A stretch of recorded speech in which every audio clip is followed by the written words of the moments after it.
Welcome to this presentation of our newly published article in the British Journal of Music Therapy. You are now looking at the authors of this article, and we will do a very brief introduction before we go on and talk about the article. My name is Viggo Krüger. I work at the Grieg Academy Center for Music Therapy Research in University of Bergen. And I am very happy to have Christine with me as a co-author.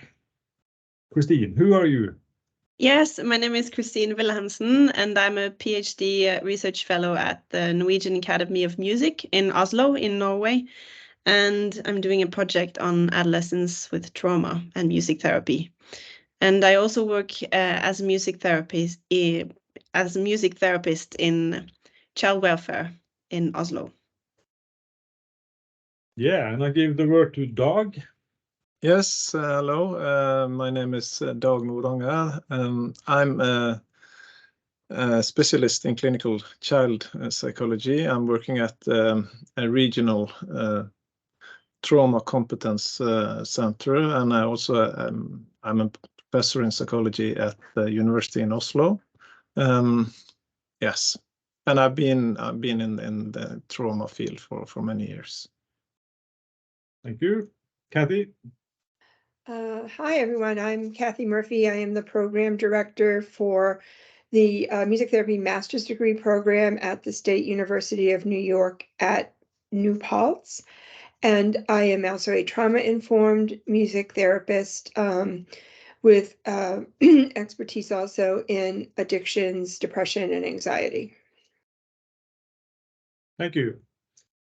Yes, the data material for this article started 10 years ago, actually. It takes a lot of time to publish an article. And as a background for the article, we are dealing with the music workshop, Christine. And what is the music workshop?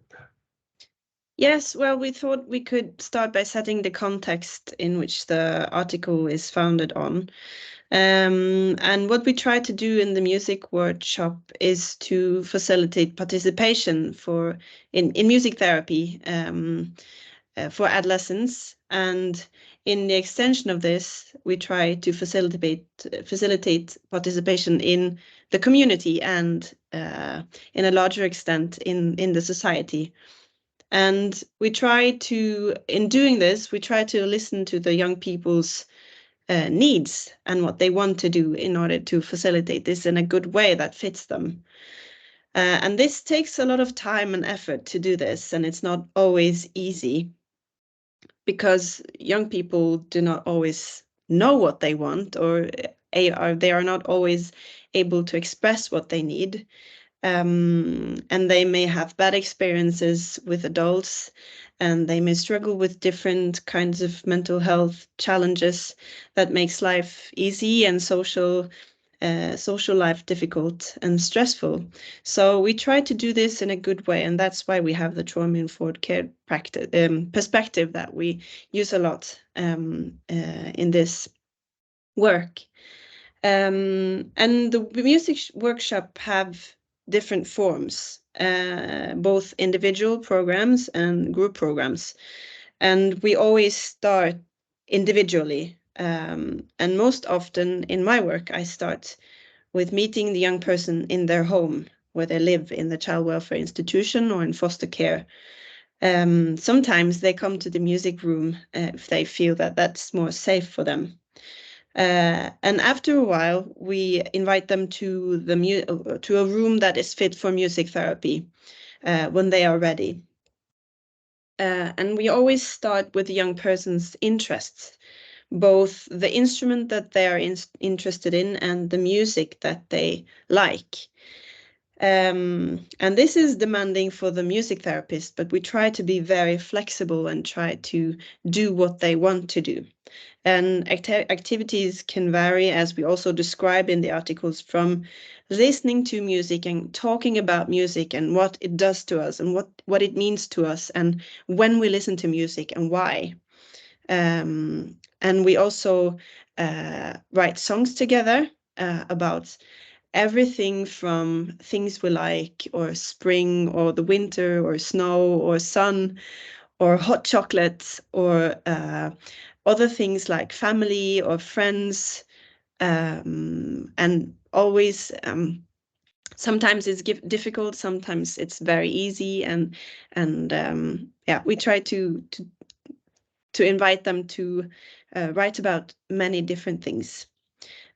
Sometimes these songs get recorded in studios, and sometimes they are just kept between the music therapist and the young person. Other things that we do is practice DJing or mixing music. Some adolescents like to do beat making or making music videos. And many adolescents want to learn how to play an instrument like guitar, piano, bass guitar, or to sing or to play the drums. And also, of course, beat making and DJing are also instruments that they want to learn to use. And by the end of each semester, the young people are invited to participate at a concert where they can perform their music, either songs that they've written themselves or cover songs that they like and that are important to them. And it's always together with the music therapists and other young people. This is, of course, voluntary, and some of the young people will never be able to participate in the concerts. And some will only be there as audience, or some will participate in baking a cake or putting chairs in their place, or do other practical things, or make a quiz. And we try to get everyone to participate in a way that they can and want. So this is kind of the context where the adolescents in this article have participated. Yeah, and we asked them what they thought about this participation, and we got different answers to that. And some of these answers can be seen in relation to what you, Dag, will call a trauma-informed care perspective. And why do you think it's good for young people to do music? Well, first of all, we have asked them about what they think about that, and you know, as we mentioned and say in the introduction of the paper, many children in the child protection system. I mean, compared to the general population, they carry a heavy burden of traumatic experiences. This we know from research. And that might be violence, abuse, and different kinds of maltreatment. And so Howard Bath, you know, the Australian psychologist, has proposed this model of trauma-informed care, where he sort of organizes the needs of children and these children into three pillars. That is safety, connection, and coping. And these are sort of pillars that sort of support development for all children, and that will be particularly important for children with traumatic experiences. And I guess we found that this model is a useful lens for understanding the statements of these adolescents who have been participating, you know, in the music therapy Christina explains, and have been interviewed. When it comes to sort of connection, I mean, they describe the problem of trust, right? That many children with adverse experiences very naturally have, and how music therapy sort of provide a safe space for the connections, for these relations they need for their development. And when it comes to coping, just to mention some aspects here, they also describe well this experiences of coping that music therapy gave them. One said that I feel that I can use music therapy to help me get through difficult times in my life and to help move forward. And others related it more directly to coping and dealing with difficult feelings. One said like it was a good way for me to express my feelings, my way of getting my thoughts down on paper, since I'm not good at talking with people. So yeah. So these are just some examples, but I think in some it's fair to say that we found this perspective could sort of illuminate or highlight the adolescent statements in a way that suggests that music therapy might be a quite, can I say, potent facilitator for the development for those with a history of trauma. And we know, as I said, many of them have that. Thank you, Dag, and thank you for your contribution, very valuable. And Kathy, your contribution here has been to look through the lens of music therapy and community music therapy. And if you are to sum up your reflections about the article, what would you say then? Well, I have two things. The first is, I think, and listening to what Christina had to say, it provides a model for music therapists to consider when they're working with individuals, children and adults, I would say, also who have had traumatic experience. And that's not throwing everybody into a group setting right away and not making everybody come to the clinic right away. Now, I do need to situate myself. I am a music therapist that works in the United States, and our healthcare system is a little bit different. And so, but I think this model is something that music therapists internationally can consider.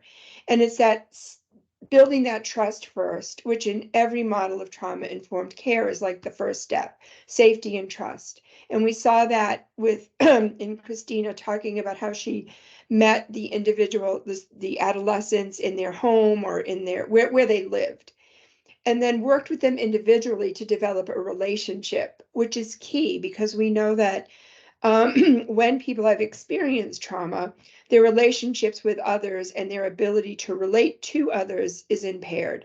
And so those are sort of the first steps. And then we move into a group setting. And then we move into a performance. And with each of those settings, the level of risk to the participant or to the adolescent actually increases a little bit, right? And so we're allowing somebody to practice taking risks, but in a safe, sort of protected environment, and to really experience what it's like to be in a trusting relationship and to work with an adult who respects their needs and what their preferences are. So that's the first thing, kind of thinking about this model, working to build trust across stages, and introducing risk in a graduated way. The next thing that I will say is if you asked any of these adolescents, did you realize that you were in a trauma-informed program? They would say no, most likely, because the elements of trauma-informed care were introduced very subtly in the way that the program was established, right? So establishing safety, establishing trust, giving adolescents choice and voice. So when we think about adolescents who have been traumatized, most of them don't wake up in the morning and say, gee, I want to have a traumatic event happen to me today. Those events happen outside of them. It's not something somebody chooses. And so coming into the music workshop and being able to make a choice and have their choice validated can be a totally new experience, right? And it can be scary, and that gets into the risk. But again, the more that you do something, the easier the easier it sort of becomes.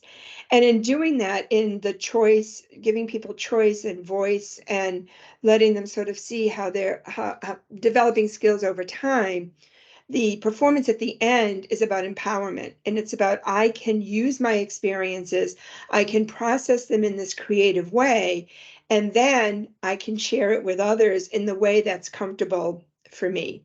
And then the last thing I want to add is this notion of peer support, in that over time, as the adolescents work together and develop relationships, they learn how to support each other, and that can get carried outside of the music clinic, right? Because we don't go home with our clients, right? We're not with them all the time.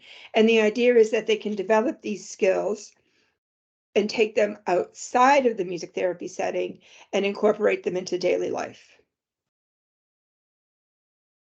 Thank you, Kathy. And anything, many reflections that came up during this short presentations you want to share? I think it's for my own case, it has been really valuable to write with all of you, of course, but this possibility to write in an interdisciplinary manner with you, Dag, where we can kind of share perspectives and look at the data material from different angles has been a great possibility. Then we learned more about our own field of music therapy, and hopefully the field of psychology can learn from music therapy. Yeah, very much so. I mean, that goes really goes both ways, and for me, I mean, you know, coming from sort of the trauma field and sort of the child and development field, it when you see these, you know, adolescence statements, it also becomes so clear that yeah, music therapy really taps into many of the sort of factors that we are concerned about, and tries to facilitate from different angles in the trauma field, but in a way that I think really makes sense and can be a much lower threshold also for receiving help and support than many of the other things we have to offer in the clinic and in the wards. So it's very exciting to see it from that perspective. I guess we are only in the beginning phase of implementing music therapy with children and adolescents, and we have a long way to go, but we have done our effort now with this article, and hopefully all of you will find it worth reading. Thank you very much. Thank you. Thank you.